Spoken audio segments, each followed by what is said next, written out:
우리가 계속해서 요셉의 삶을 묵상하고 있습니다. 창세기에서 요셉을 언급한 부분이 무려 12장으로 상당히 긴 내용인데, 그 요셉의 삶 가운데 애굽의 기근과 관련된 부분이 4장 정도나 됩니다. 그러니 요셉의 일생 중에 기근이란 사건은 굉장히 중요한 부분임을 알게 되죠. 기근은 과연 요셉의 삶과 어떤 연관이 있을까?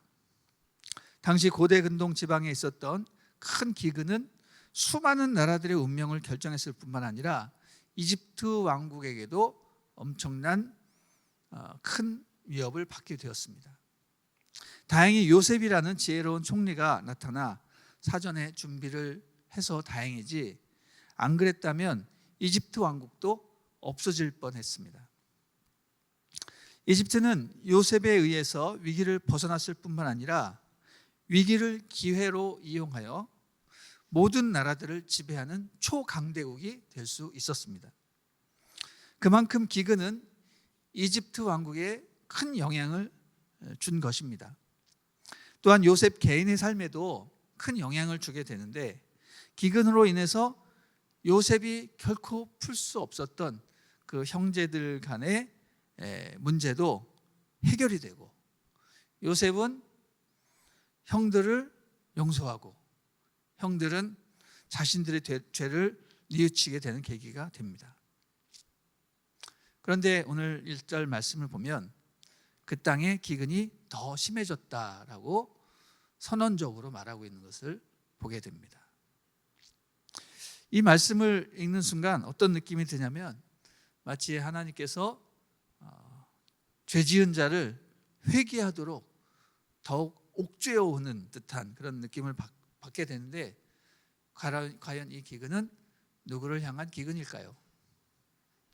요셉은 이미 13년간의 애굽 노예 생활을 통해서 하나님께서는 그를 연단시키셨고, 또 그가 나중에 총리가 되고 결혼을 해서 자식을 낳게 하심으로 모든 과거의 상처와 아픔과 쓴뿌리들은 다 치료가 되고 다 해결이 되었습니다. 형들도 요셉을 만나서 극도의 죄책감과 뉘우침을 경험하여 그들의 잘못이 용서받도록 그렇게 되었습니다. 이제 남은 사람은 누구냐? 바로 야곱 한 사람밖에 없는 것이죠. 야곱은 요셉을 잃어버린 후에 여전히 라헬의 소생인 베냐민을 붙들고 그에게 집착을 하고 있었습니다. 원래 자기가 사랑하던 라헬이 낳은 아들 요셉을 편애하고 있다가 그를 잃어버리니 요셉의 동생 베냐민을 곁에 두고 있었던 것입니다. 이집트로 양식을 구하러 갈 때도 야곱은 결코 형들과 함께 가지 않게 하고 베냐민을 자기 품에 꼭꼭 챙겨 두었습니다. 그런데 양식을 구하려면 이집트 총리란 사람이 베냐민을 데려와야 한다고 하니 야곱은 정말로 난감해진 것입니다. 베냐민을 데려가지 않으면 모두가 다 굶어 죽게 되는데도 베냐민을 풀어주지 않는 것입니다. 아버지가 막내를 풀어주지 않으면 우리 모두는 다 굶어 죽습니다 라고 절규를 해도 맏아들 르우벤을 오히려 꾸짖습니다. 뭐라고 얘기합니까? 너희가 요셉도 잃어버렸고 시므온도 잃어버렸고 이제는 남은 베냐민마저도 데려가려고 하느냐? 나는 결코 그를 내줄 수 없다. 내가 죽어도, 내가 지옥에 가도 그를 내줄 수 없다. 이런 표현을 합니다. 바로 이런 상황, 야곱이 결코 고집을 꺾지 않는 그런 상황 가운데 하나님 뭐라고 말씀하십니까? 그 땅에 기근이 심해졌다라고 말하고 있는 것입니다. 이제 이집트에서 가져온 마지막 식량마저도 다 떨어지고 나니 야곱은 배가 고팠습니다. 그래서 아들들을 불러서 다시 말합니다. 이집트에 가서 다시 식량을 사와라. 그랬더니 이번에는 유다가 일어나서 말을 합니다. 다시 한번 3절부터 10절까지를 읽어보도록 하겠습니다. 시작. 유다가 아버지에게 말했습니다. 그 사람이 저희에게 단호에게 말하기를 만약 너의 동생이 너희와 함께 오지 않으면 너희가 다시는 내 얼굴을 보지 못할 것이다 라고 했습니다. 아버지께서 만약 막내를 저희와 함께 보내신다면 저희가 내려가서 아버지를 위해 양식을 사오겠습니다. 그러나 베냐민을 보내지 않으시겠다면 저희도 내려가지 않겠습니다. 그 사람이 저희에게 너희 동생이 함께 오지 않으면 너희가 다시는 내 얼굴을 보지 못할 것이다 라고 했기 때문입니다. 이스라엘이 물었습니다. 왜 그 사람에게 동생이 있다는 말을 해서 나를 곤란하게 만드냐? 그들이 대답했습니다. 그 사람이 우리와 우리 가족 사항을 자세히 물어봤습니다. 그가 너희 아버지가 아직 살아계시냐? 너에게 다른 형제가 있느냐? 라고 해서 우리는 그저 묻는 대로 대답했을 뿐입니다. 그가 너의 동생을 데리고 내려오라고 할 줄 우리가 어떻게 알았겠습니까?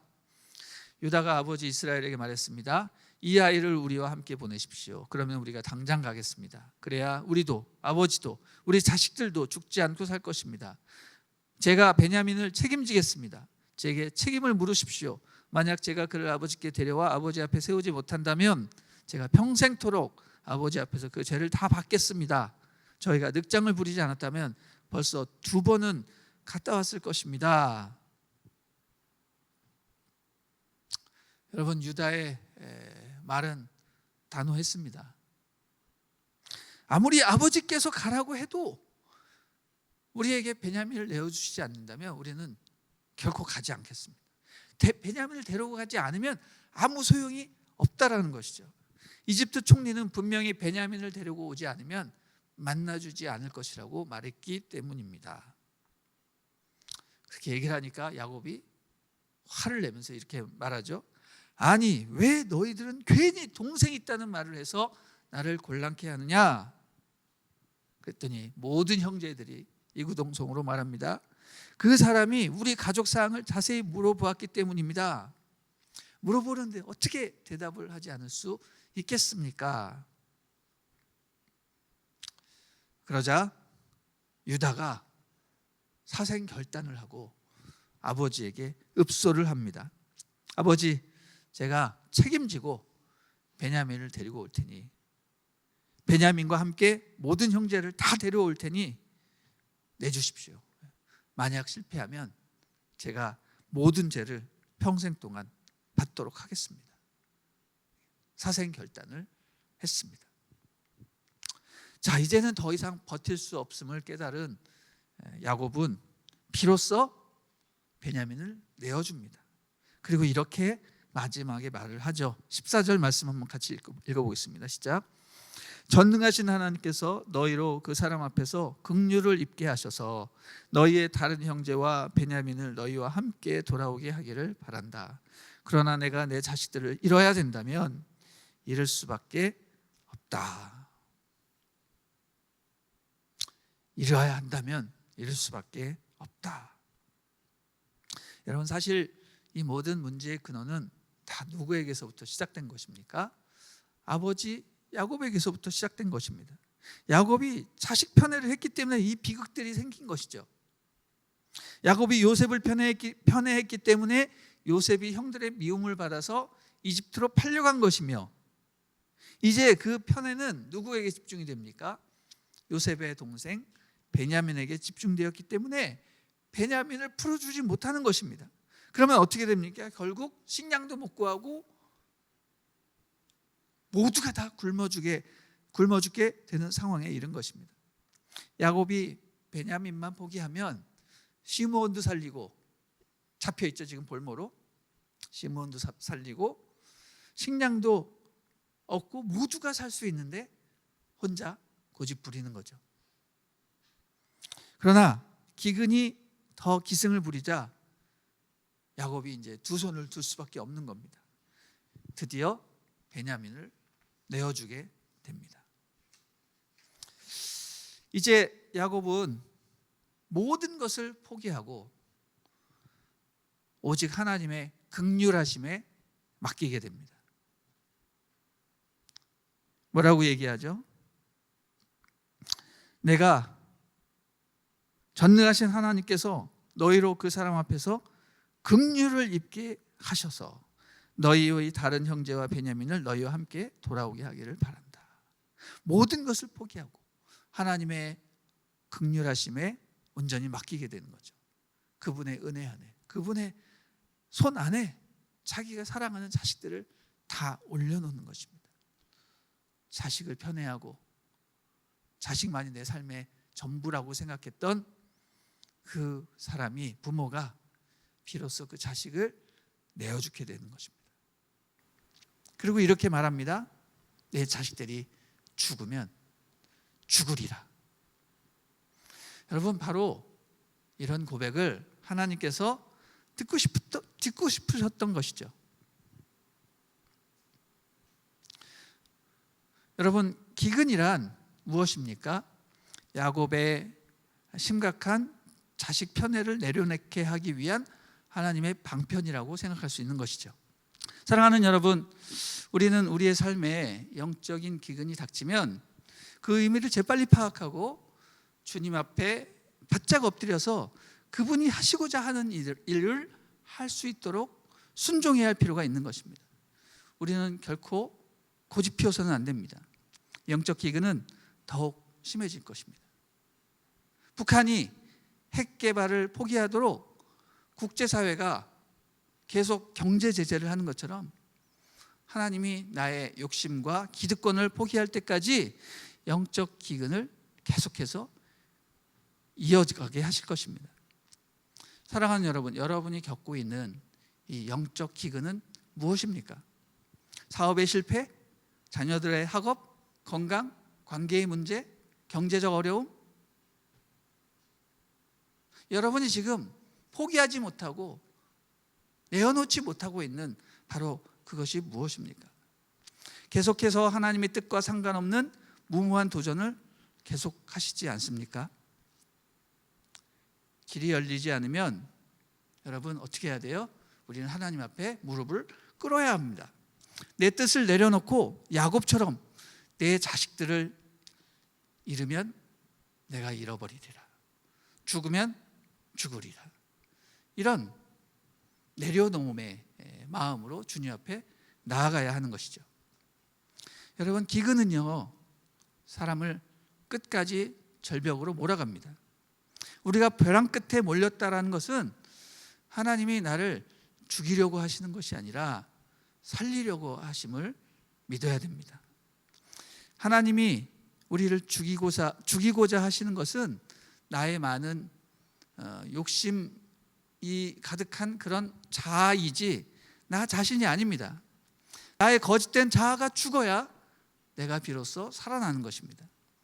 요셉의 형들은 이때까지 해결되지 못했던 그런 동생을 배신한 죄를 회개하게 되고, 또 요셉에게 잘못을 빌지 않으면 안 되었고, 또 야곱 역시 자기가 마지막까지 애착했던 그런 베냐민을 놓지 않으면 안 되었던 것입니다. 모두들 자기를 버리고 회개하고 하나님께 다 맡겨드리도록 하나님은 기근을 허락하셨던 것입니다. 사랑하는 여러분, 오늘 말씀처럼 우리는 심각한 영적 기근 앞에 놓여 있습니다. 하나님께서는 이 기근 앞에서 우리가 모든 것을 내려놓고 하나님 앞에 복종해서 살기를 원하십니다. 하나님 앞에 나의 가장 소중한 것을 내어놓고 내가 죽으면 죽으리라, 아니 내가 죽어야 살리라 라는 고백으로 주님 앞에 나아가기를 원합니다. 우리 자신, 그리고 우리 교회, 그리고 우리 나라, 우리 민족, 과연 내려놓아야 할 것이 무엇인지, 앞으로 모든 영역에 우리가 경험하게 될지 모르는 심각한 영적 기근과 대환란을 하나님 앞에 완전히 내려놓음으로 피할 길을 찾는 우리 모두가 되어야 할 것입니다. 하나님의 백성에게 기근이 내렸다, 그것은 멸망의 징조가 아니라 구원의 징조입니다. 하나님의 은혜로 우리를 다시 회복시키고 새롭게 하시려고 주시는 진정한 기회가 됨을 깨닫고 하나님께 겸손히 순종하며 주님을 따라가는 우리 모두가 되기를 주님의 이름으로 축원합니다.